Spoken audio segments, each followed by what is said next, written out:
Hi, I'm Cara Stanford. This is the Marketing Spaces. Thank you so much for joining me on this webinar, Lonely Marketers, How to Be a Great Marketer. This is part of our Lonely Marketers series. So being a great marketer means knowing what marketing to do, when and why.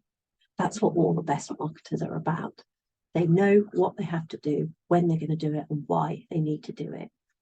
So let's look at how you can be a great marketer. So the first thing is you need to be a good briefer. You need to be able to brief freelancers, agencies, and suppliers effectively. You will never ever have all the resource you need internally to do everything you need to do. So that means you're going to have to bring people in. When you are a good briefer, it means you're using these external resources effectively and efficiently. When you're not a good briefer, it means it costs you a lot in terms of time and effort, and you don't get the result you want. No man is an island. We all have to work with others. So what does being a good briefer look like? Well, you need to share certain things with them. I would always, when I write briefs for suppliers, I always put these things in. First of all, I say who we are. And part of who we are is it's a one-line introduction. So straight away they go, oh, right, this is what you do. But then I also talk about our mission, our vision and our values. And this is what I recommend for customers I've worked, clients I've worked for members of the marketing spaces that we work with. And this is really important because this introduction has to give the person that you're briefing a real feel for how you operate as an organization. Now, those of you that have done a strategic marketing plan, and obviously we have our course, How to Write a Strategic Marketing Plan, you will have your mission, vision and values put to hand. You can just literally copy and paste them into your briefing document. The second thing that I always lay out is this is who we need you to help us attract. You're being asked to do some graphic design, you're being asked to write copy, you're being asked to create our socials for a reason. And that reason is that we want more of this type of people in our organization. We want more of these type of clients. So you should have to hand your segment persona. So that's the summary of your ideal client, and you should be putting that in there. It might be that you're using the Gartner model of the acceptable enterprise persona. And so you might want to say, look, these are the type of companies that we're after. This is who we're trying to engage. You might also want to say, this is who we don't want. This is our unideal client, the customer, that segment that we're not really after. This is the type of business that we're not set up to work with, that we don't wish to attract. And that's really helpful too, because it's giving them parameters. It's giving them parameters for their ideas. And you can see the diagram there, which is showing the demographics, psychographics and communications. That's what forms the basis of a segment profile. And that's a summary of that should be in your segment persona. So really help them understand who you want them to help attract to your organization. And then, of course, you have to say, this is what we expect you to deliver. We expect you to deliver ABC. We expect to deliver it by this date. But also explain how it fits. When you deliver the brand, it is going to form the basis of all of our marketing communication. So this is really crucial to us. When you deliver these social calling cards, we're going to use them as the visible face of our organization. So it's important we get them right so that they understand the context of it all. So part of being a good marketer, be a good briefer. The next thing about being a good marketer is that you have to have a broad understanding of all of the tools in your entire buyer's journey. And the broad understanding word is really, really important. You don't have to have an in-depth knowledge of all of them, and you can't. You cannot have an in-depth knowledge about all of them. So if you look at your buyer's journey, you're going to be using certain marketing tools throughout this. And you need to know enough to know, is this tool working or not? You need to be able to know enough to bring in the right person to use it, to work with it, and to see how everything fits together. So let me give you an example from the marketing spaces, because I'm not breaking any confidentiality then. It's become really apparent to us that video is phenomenally important. So do I need to go away and learn how to be a videographer? No. I don't. What I do need to know is what are the best tools to use, how to use it properly, how to understand if something's good or not. And we're making changes all the time. I have a team member who is tasked with what do the best look like? What do other people do? And what I want to understand is, what do other business owners do for making videos? How are they using it? Not how is a professional videographer using it? How is somebody who's making documentaries using it? It's having that understanding rather than an in-depth knowledge. The other reason it's important to understand each of these tools is then you can see how they all fit together. So let's carry on with the video example. For example, with videos, that obviously links to socials. So how is video used on our primary social, which is LinkedIn?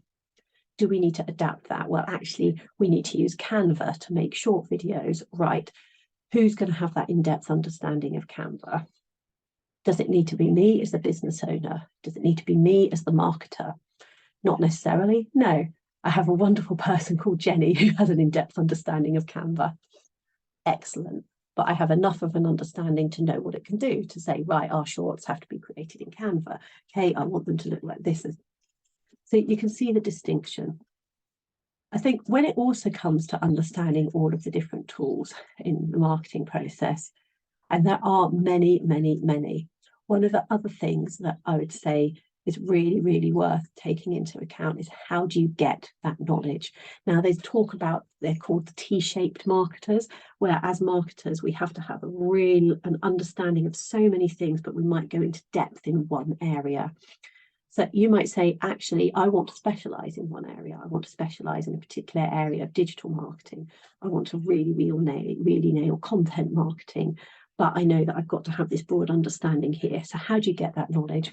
Well, read things, read blogs, articles, papers, attend short webinars, seminars. And the reason that I put the word short in there is that if they're too long, they're probably going into too much depth. I would often say that if they're over half an hour, 45 minutes, they might be going into too much depth. That doesn't mean they won't have value, but I know, for example, when I've attended webinars on areas where I thought, oh, I'd really like to gain a better understanding of how that tool is adding value. And then you turn up and actually it's quite a technical description of how to use it exactly. I'm thinking, okay, I can handle that for 30, 45 minutes. That will give me a bit of what I need to know. Whereas if I saw that it was an hour and a half session on how to use, I don't know, Canva in depth and how to create the best video ever, I probably wouldn't go, because I think I don't need that depth of knowledge. And if they can't give you that in 30 minutes, it's going to be too much. You might want to do some courses at an introduction level or a strategic level. So, for example, the Chartered Institute of Marketing, of which I'm a chartered member, was offering free courses. And I thought, do you know what? I'm going to choose one. I'm going to do the digital marketing one. Now, I've actually taught digital marketing, but I'm interested to see what they put in it. I will skip through it because, one, it doesn't hurt to refresh my knowledge. Two, it'll be interesting to see what they have to say about it. And that's an area that, I really, really am keen on and need to keep my knowledge up about. So you might pick a course, but it's at an intro level. Or you might pick a course at a strategic level. Now, these are harder to find because so often courses go into the detail, but the strategic level is giving you that overview. I would recommend that you deep dive every few months into one area. And again, it's that T-shaped marketer, because you need to keep up to date with all kinds of things at all levels. But once a month, do a deep dive, do that course, do what I've done, sign up to a free course, have a look at something in-depth knowledge. But generally speaking, on an ongoing basis, you get that knowledge in bites. And I always think, can I consume it over a cup of tea, coffee? Hence the short webinar, hence the reading blogs, reading articles, reading papers. The third thing that I would advise you to do to be a great marketer is to retain the strategic overview. You need to be the coach. You need to be the person at the side of the pitch, looking at the game, looking at all of it. You can't be down there being attack, defense, the referee, the physio. You've got to be off the pitch, looking down. Now, of course, depending on the size of your organization, you possibly are attack, defense, and the referee all at the same time. And the other analogy that works really well is the orchestra one. It's like, are you the woodwind section, the string section, the percussion section, and the conductor? Step back, retain that strategic overview. You need to have the oversight. And if your role involves being everything, then carve that time out, because you have to keep that vision in sight. You have to keep in sight what you're trying to achieve overall and how you've set out to achieve it. Try to avoid getting caught up in the detail as much as you can. You've got to know what's going on.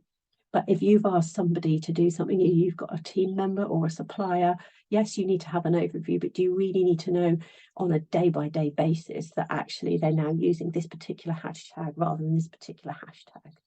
Try to avoid getting caught up in the detail too much. So how can we make this happen and why? Well, the strategic view keeps you sane. If you're trying to do everything and keep on top of all that detail, it will be a lot to handle. Because when you remember who you're marketing to, so who your segments are, who your key audience is, what you're offering to them, and what marketing works and how you need to market to them, it's easy to make the right marketing decisions. That's why you have to step back, because you have to consistently remember, actually, we are talking to this audience. We are talking to professional women over the age of 40 who run their own businesses. They want to be communicated with in this particular way. Should we do TikTok? No, not for what we're offering them.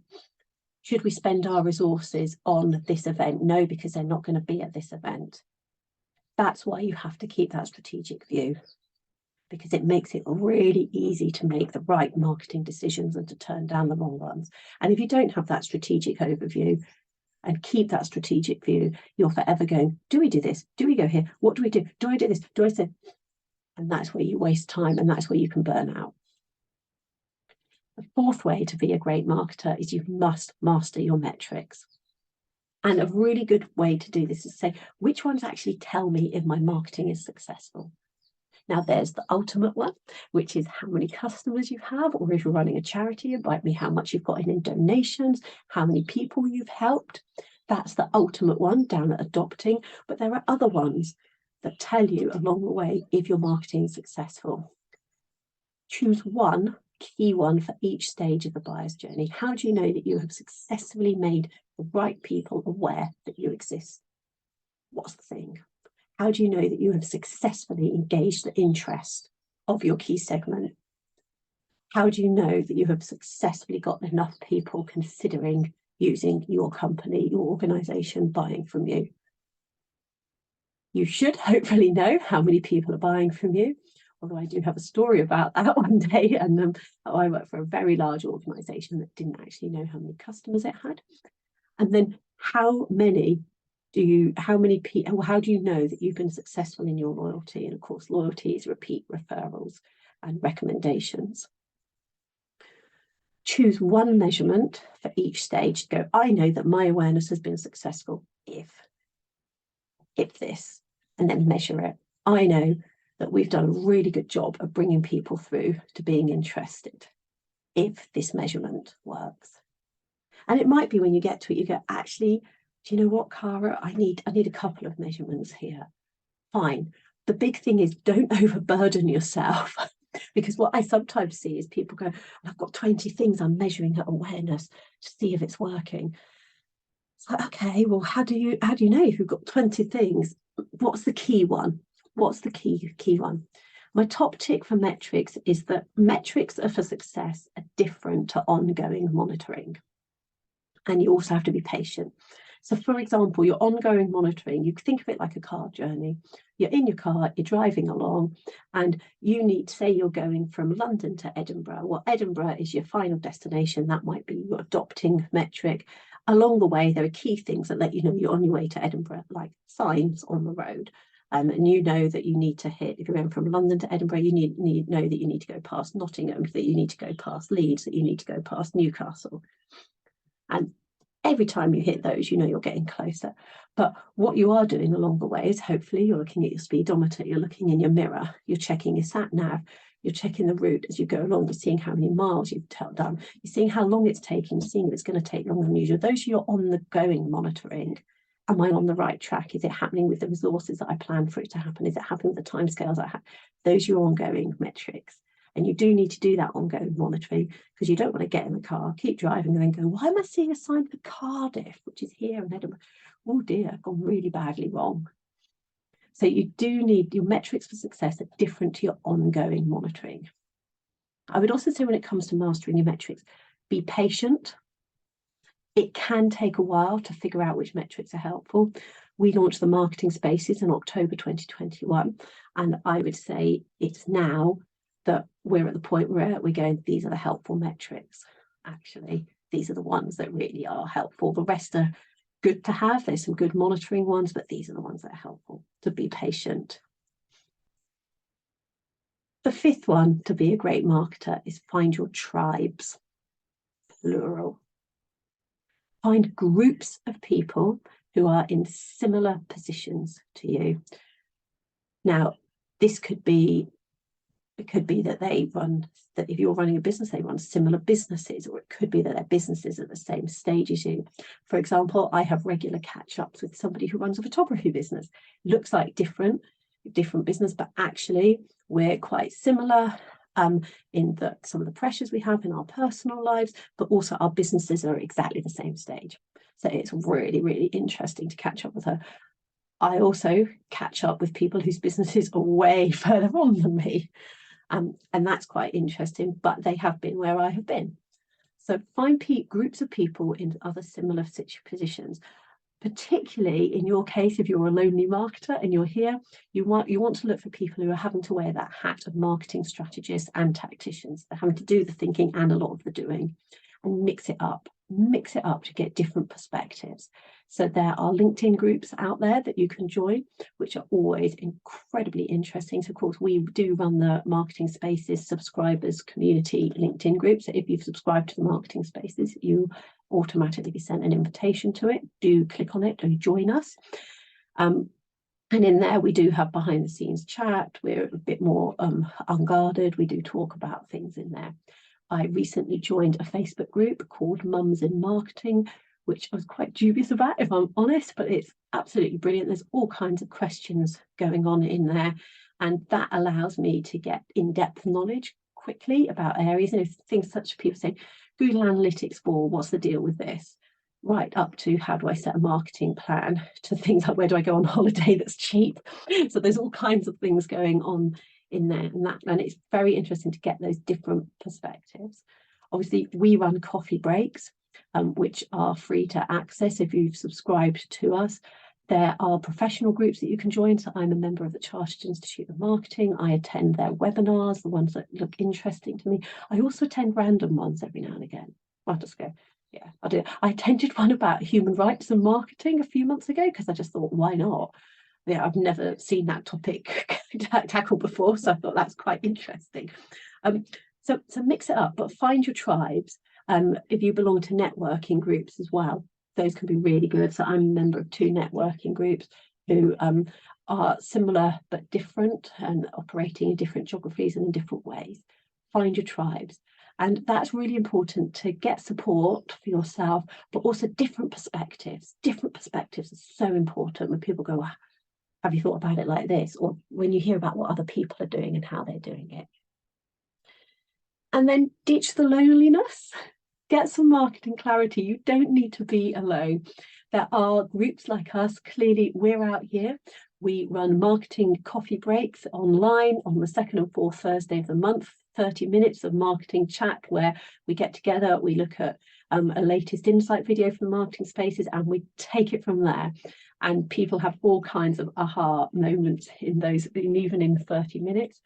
Obviously, if you want to get the strategic view, I've mentioned before that we do have online courses, and how to write a strategic marketing plan is really good to help you get that step back. We do have the Scale Sales course, which is a 5-week program, which allows you to map out your marketing and sales pipeline systematically, as well as tackling those great big questions. And it is amazing because it's a framework, it's a structured approach with live seminars, one-to-one, templates and videos. So it allows you to build up your marketing and sales pipeline in a very logical manner, so you know it's going to be effective by the end. And we also offer quarterly online workshops. So thank you so much for coming. I really appreciate it. I'm Cara Stanford, and this is the Marketing Spaces.